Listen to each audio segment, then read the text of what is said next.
qu'elle fallait voler. J'ai tout donné, demandé à Dieu de me pardonner, de m'envoler, comme il vole ce petit pélican, la rage d'un Palestinien militant. Ok Mali, on est dedans, les gauches marquées, par la vie ça nous a fait se faire remarquer, alors on vit mal.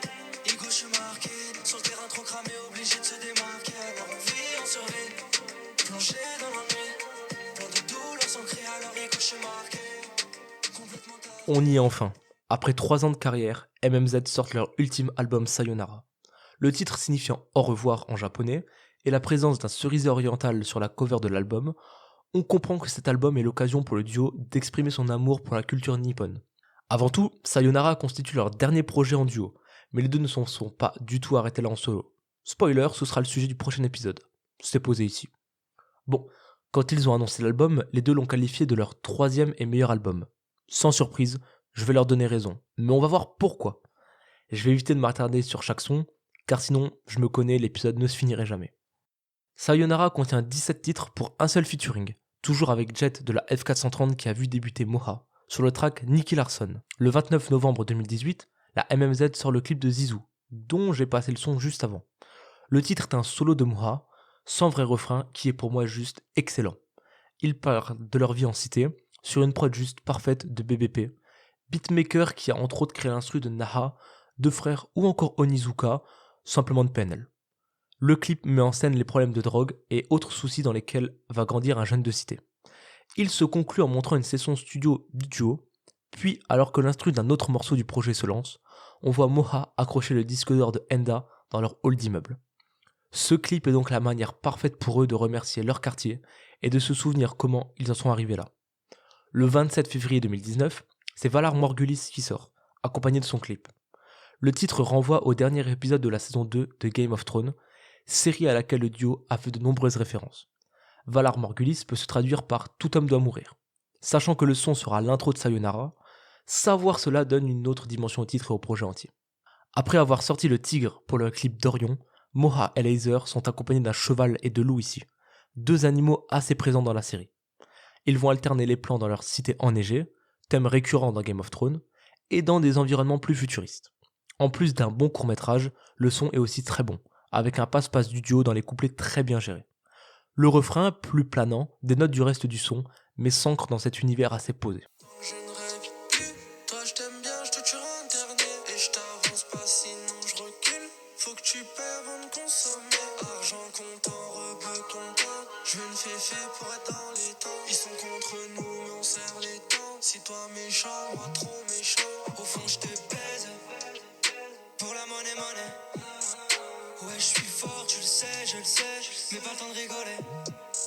Je sais que je vais m'envoler. Le single Patrona, sorti le 29 mars, est la dernière échéance avant la sortie du projet. Et le 19 avril, Sayonara sort enfin dans les bacs. Pour l'occasion, sur toute la journée du samedi 20 avril, Moha et Laser sont allés sur Paris pour rencontrer leurs fans, offrir l'album dès sa sortie et promouvoir leur merch. Ils ont immortalisé cela dans une courte vidéo disponible sur YouTube, rencontre avec la team MMZ. Après avoir remercié leur quartier, c'est leur manière de remercier leur public.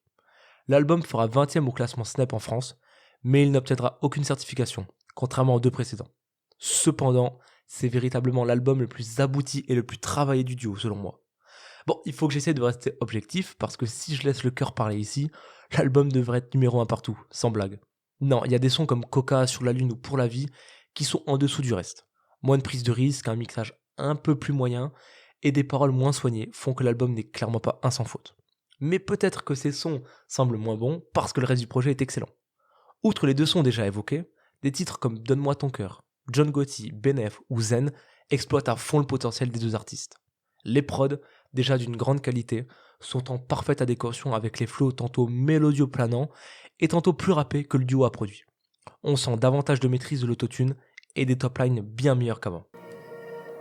Je recherche toujours le bonheur, même si en vérité moi je n'y crois plus. Maman, je reviens ce soir. Le soir même j'ai dormi en garde à vue. On s'aime, on se ment, on se baise. En vrai on n'est pas loin de l'Anister. Tu retournes ta vache, t'es ken. Mais c'est toi qui m'as donné ton dos. Ma ville c'est comme Phuket, sans le soleil et sans la mer. Rien que ça tire de partout. Parce qu'en vrai, y'a que ça à faire. Comme ici sur le morceau Donne-moi ton cœur ou encore sur le track Benef, l'absence de vrais refrains n'enlève rien au son. Au contraire, ils sont moins répétitifs car les couplets sont mieux soignés. On retrouve pas mal de références aux séries comme Game of Thrones ou Viking, au football très présent dans l'enfance des rappeurs, mais aussi et surtout à la culture japonaise. Sur les 17 morceaux, 6 titres font directement référence à des thèmes qui ont fortement inspiré les deux rappeurs. L'intro Valar Morghulis, comme dit précédemment, renvoie à la série Game of Thrones.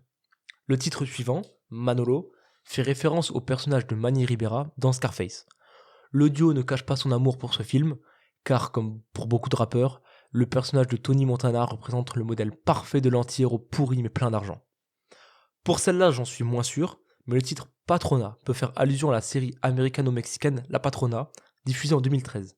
Cette série met en scène le personnage de Gabriela, violée à 16 ans par le fils d'Antonia Guerra, la femme la plus puissante et la plus crainte de San Pedro, surnommée La Patrona.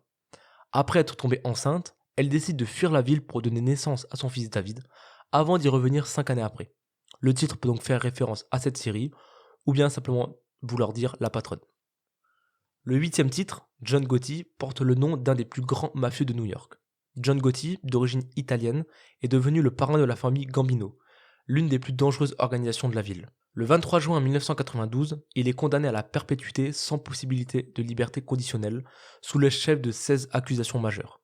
Il mourra finalement en juin 2002, à 61 ans d'un cancer de la gorge.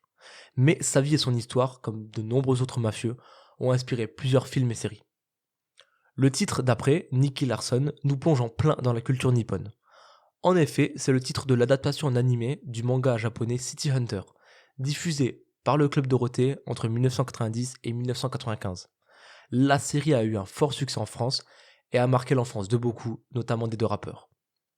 Enfin, l'avant-dernier titre Zizou montre vraiment à quel point le football a marqué l'enfance du duo. Surnom de notre incontournable Zinedine Zidane, le son évoque leur enfance et adolescence au quartier, en plus d'être un excellent solo de Moha.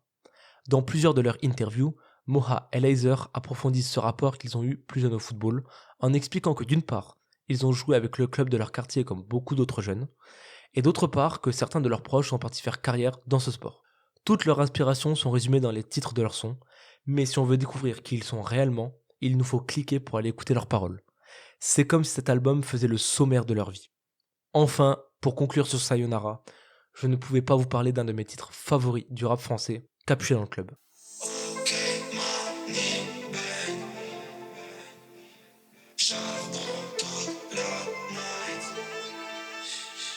Christophe, musique, j'y sers en off-white. J'rentre cagoulé dans la maison. J'envoie un son qui fait bouger ton club. Madame la juge voulait jamais me donner raison. Et dans ma team moule à 0 suceur de teub. J'suis droit dans le carré vif, non j'sais pas danser. Parle dans ton dos mais devant toi ça bug. Et j'calcule pas ces bâtards ils sont rincés. Font les bookies après font les têtes. Clippé le 9 août 2019, ce son est un pur coup de cœur. La prod, composée par le duo Arjak et Masta, a une petite vibe électro Daft Punk que personnellement j'adore. Au-delà, le son est dynamique et a un caractère dansant réellement entraînant. Le pré-refrain de Moha, où le vocodeur lui donne une voix robotique, permet bien de faire la transition entre les deux couplets posés et le double refrain qui représente le point culminant du morceau. Bien que le morceau ait une atmosphère enjouée qui peut bien passer en boîte, l'instru et les top lines apportent une aura mélancolique prenante. Enfin, le clip a à la fois un côté rétro années 80 et une dimension futuriste qui tous deux collent parfaitement avec la musique. Quand on voit qu'il a été réalisé par Fanatic Prod, on comprend mieux la qualité du clip. Mais ce qui rend Capuché dans le club aussi marquant pour moi, c'est qu'il représente le dernier clip sorti par le duo. Après cela, tous les morceaux appartiennent à leur carrière solo respective. C'est donc avec ce morceau en particulier que le duo a choisi de tirer sa révérence. C'est leur manière de nous dire sayonara. Font les tacs. Et sur ma vie devant la juge, c'est pas moi. Même si du lundi au lundi, j'suis cramé. J't'adore, ma vie. J't'adore, j't'oublie. Et dans ma vie, j'en ai connu des batailles. Passer mes jours et toutes mes nuits à zoner. J't'adore, ma vie. J't'oublie, ouais.